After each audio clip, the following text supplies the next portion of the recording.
Bienvenue à notre émission. Aujourd'hui, nous faisons un gros plan sur un projet qui est déjà sur le papier depuis la nuit des temps et qui est le rêve de tous les Congolais depuis l'époque coloniale. Il s'agit du barrage hydroélectrique de Sounda dans le Kwilu. Depuis l'indépendance, en tout cas, tous les présidents du Congo, sans exception, ont caressé le projet de réaliser cet ouvrage. Mais cette fois, ça y est, Sounda va entrer dans la phase du concret. Sa réalisation devient envisageable. Aux grands travaux, on s'active déjà pour mettre l'affaire dans les tuyaux. Avant de recevoir l'invité, il convient de signaler que sur ce vaste projet de Sounda, il s'est tenu ici à Brazzaville de nombreuses réunions qui ont mis face à face les experts des grands travaux, les experts de la SNE et les consultants de la Banque mondiale. La dernière en date s'est tenue ici aux grands travaux. Reportage. La construction du barrage hydroélectrique de Sounda est au centre des discussions depuis quelques mois entre la République du Congo et la Banque mondiale.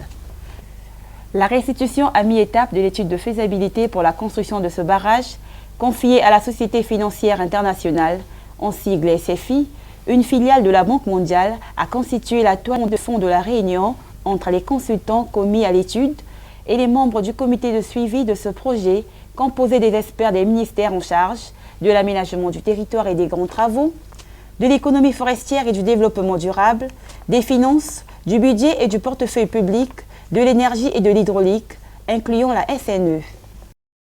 Cette réunion technique en vue de l'appréciation des options de la mise en œuvre de ce vaste projet structurant s'est tenue le mardi 28 mars 2017 au siège du ministère de l'Aménagement du territoire et des grands travaux.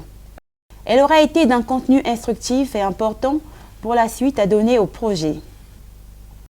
Donc tout d'abord, un petit rappel sur notre approche méthodologique. Donc c'est une approche qui est en 3 étapes. Tout d'abord, on réalise une prévision de la demande, donc au niveau national et au niveau régional.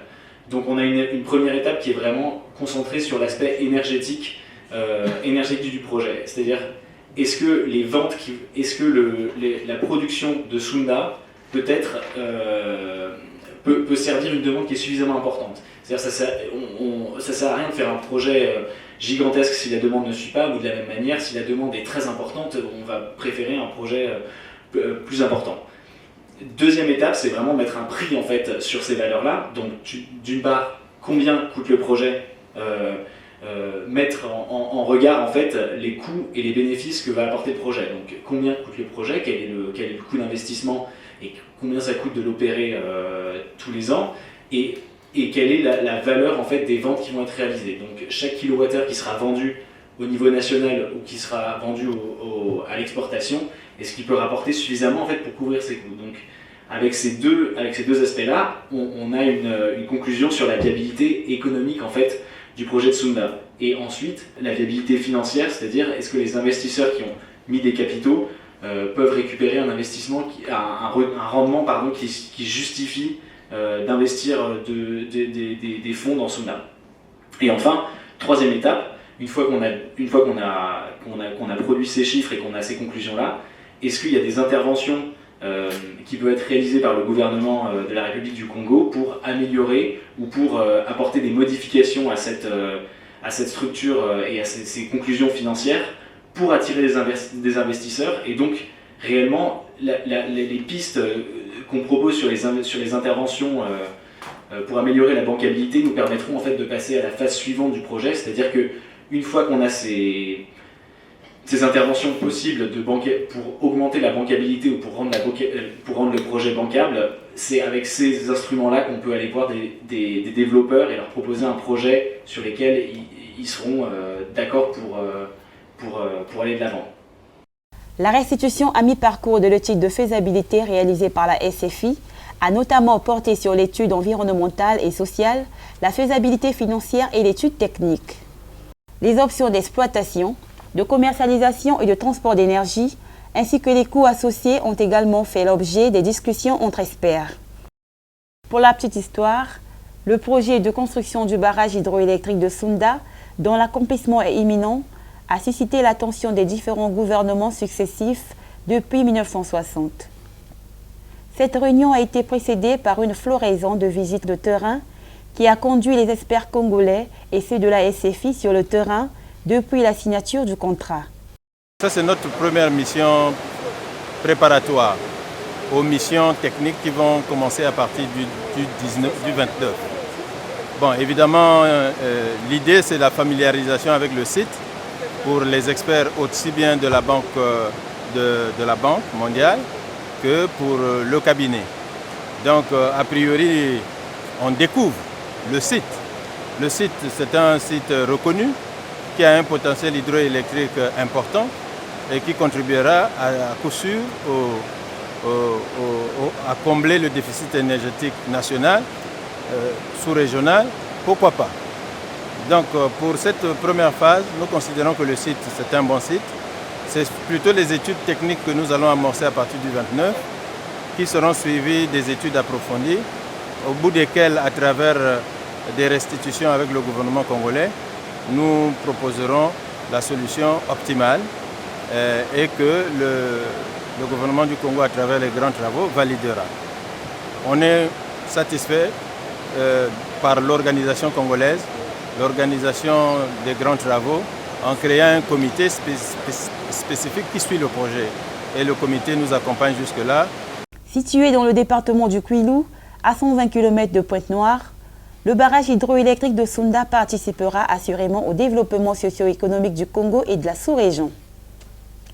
Avec une capacité prévisionnelle supérieure aux précédentes installations, il apportera sans doute la solution à la demande sans cesse croissante de l'énergie pérenne et changera l'ensemble de la donne énergétique du pays. Francis Ekassa nous fait l'historique du projet. Le barrage de Sounda, vous avez pleinement raison, on en parle depuis longtemps. Et tous les chefs d'État qui se sont succédés dans notre pays ont toujours caressé ce rêve. Mais il y a aussi le fait qu'il faut effectivement un véritable engagement, un engagement politique. Et le président de la République, le camarade Denis Sassou Nguesso, il a effectivement cet engagement. Vous voyez, la route Pointe-Noire-Brazzaville, une route aussi dont on en a parlé depuis longtemps. C'est enfin maintenant qu'elle est réalisée. Et c'est dans cette même dynamique que le président de la République a pensé que cette fois-ci, il faut passer au barrage de Sounda. Et cela va se faire. Hier, la plupart des investissements qui ont été réalisés dans notre pays l'ont été grâce uniquement à l'effort des finances publiques du pays. Uniquement grâce au trésor de notre propre pays. Mais aujourd'hui, il y a des partenariats nouveaux, notamment le partenariat public-privé, qui fait que le privé aussi accepte de prendre des risques. Et donc, l'environnement international, l'environnement des affaires au niveau international s'y prête. Hier, le barrage avait pris un coup d'arrêt parce que, à l'époque, il était envisagé la transformation, je crois, de matières premières provenant de Guinée-Conakry, ici dans notre pays. Une sidérurgie devait être installée quelque part et on comptait sur l'énergie produite par le barrage de Sounda. Mais à l'époque, vous vous souvenez que Sékou Touré a été l'Africain qui avait dit non à la tentative française de créer une communauté des États africains qui devaient être affiliés à la France. Cela a participé également à marquer un coup d'arrêt à ce projet. Donc la Guinée révolutionnaire de l'époque effrayait les partenaires étrangers. Effectivement. Alors vous avez effectué de nombreuses visites sur le terrain là-bas à Sounda. Qu'est-ce qu'on y trouve aujourd'hui? Effectivement, on trouve sur le site des ouvrages qui ont été déjà réalisés. Il y a par exemple un tunnel de dérivation d'eau qui conduit l'eau sur environ 800 mètres, voire même 1 kilomètre.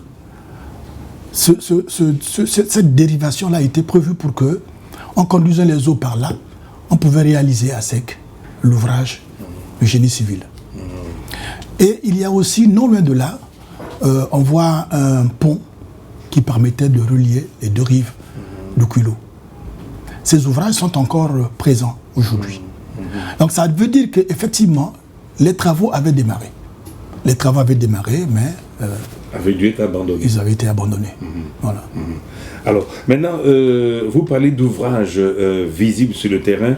Est-ce que la construction prochaine du barrage va intégrer les équipements qui existent déjà sur le terrain? La réponse, c'est que ce sont les études actuellement en cours qui détermineront s'il est nécessaire de conserver ces ouvrages ou s'il faut en construire d'autres. Mais je sais tout au moins que l'ouvrage de dérivation, là, il est important. Il sera conservé. Il pourrait être conservé. Il pourrait être conservé et il pourrait servir pour les travaux futurs. Alors, quelle est la prochaine étape à partir d'aujourd'hui? Qu'est-ce qu'on ira faire à Sounda prochainement? L'État congolais a contracté avec la Société financière internationale qui est du groupe de la Banque mondiale pour les études de structuration de ce barrage en PPP. Et il y a une phase, les études que va mener la SFI se déroulent en deux phases. Il y a une première phase qui concerne les études environnementales et techniques, couplées avec les études du marché. Dans peu de temps, nous allons achever cette phase-là. C'est elle qui est pratiquement achevée et que nous allons connaître une restitution de cette phase dans quelques jours, dans un mois environ, au mois de mai probablement. Alors, à l'issue de cette phase-là, le Congo disposera d'un temps, parce qu'à cette phase-là, il nous est proposé, en fonction des options, des hauteurs de chute, des puissances qui peuvent être développées, il y a des coûts qui sont associés à la réalisation de cet ouvrage-là, en tenant compte des options. Donc ces coûts associés nous sont proposés pour que l'État décide, en conséquence, en tenant compte de ce qu'il y a comme problème environnemental qui peut surgir en réalisant ainsi, en tenant compte également de ce qu'il y a comme coût financier. Donc c'est en ce moment-là que lorsqu'on va décider, une fois décidé, nous irons maintenant à l'étape des études détaillées. Les études détaillées, c'est pour permettre la réalisation physique. Maintenant, c'était pour voir la faisabilité.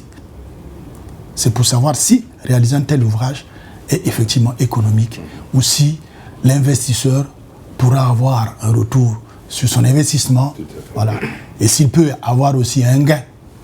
Donc c'est cette étape-là que nous avons pratiquement achevée et qui va nous être restituée en mai.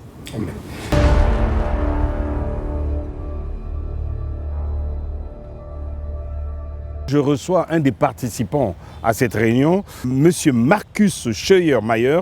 Il est responsable de projet à la Société financière internationale, qui est une filiale de la Banque mondiale. M. Scheuer-Mayer, merci d'accepter cette invitation sur un plateau improvisé. On sait que le barrage de Sounda se réalisera selon la formule PPP, partenariat public-privé. C'est quoi le PPP ? Écoutez, le partenariat public-privé est une solution pour des projets d'infrastructure comme ceux de Sounda qui permettent de faire intervenir un aménageur privé pour la construction et la gestion du barrage.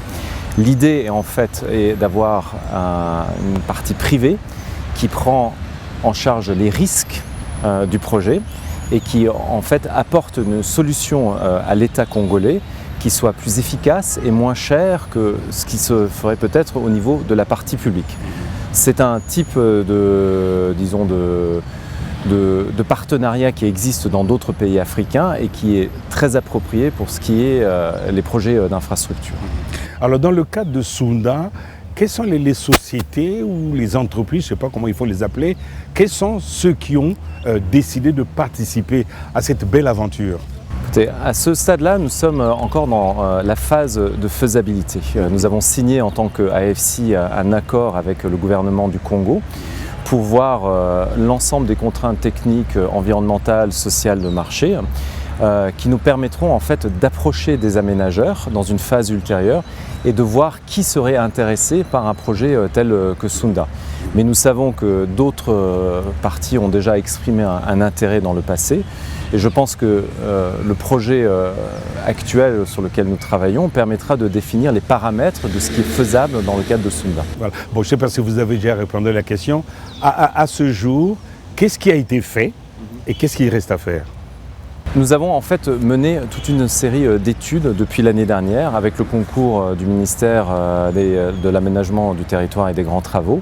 Nous avons fait des études techniques, des études environnementales et sociales dans la région du Koulou-Niari, le long du fleuve, dans la forêt du Mayombe. Nous avons également fait une étude de marché pour voir quelle était la demande pour Sunda. Et ces derniers mois, nous avons fait toute une série de restitutions au sein du ministère de l'aménagement du territoire, dans le cadre du comité de suivi de Sunda, pour présenter l'ensemble, disons, des conclusions sur le projet. Alors, M. Choya-Mayor, nous savons que la construction d'un barrage pose souvent des problèmes d'environnement, notamment des inondations auprès des populations riveraines. Quelles précautions vous avez déjà prises pour éviter ce genre de phénomène? Je pense que le gouvernement de la République du Congo nous a demandé de travailler sur ce projet, notamment en raison de notre expertise environnementale et sociale. Donc nous avons regardé de très près la situation sur le fleuve, en amont et en aval, la forêt qui entoure le site potentiel de Sunda. Et nous avons défini en fait toute une série disons, de contraintes environnementales et sociales, de mesures de mitigation dans le cadre de ce que nous appelons à AFC les normes de performance. Ces normes de performance sont en fait des standards internationaux qui permettent de développer de manière disons, sensible un projet tel que Sunda en matière environnementale et sociale. Alors on sait qu'un projet de ce genre va durer de nombreuses années. Est-ce qu'on attendra la fin totale des travaux pour inaugurer ou alors on fera une mise en service par module? Je pense que le projet de Sunda en fait, se fera d'un seul trait. Il y aura le barrage à construire, il y aura le réservoir qui devra se remplir, la connexion énergétique qui devra se faire. Donc, quelque part, la phase finale, c'est une fois que le barrage est rempli et l'électricité produite. Mais en attendant, il est tout à fait possible d'avoir peut-être une inauguration une fois que le barrage sera construit.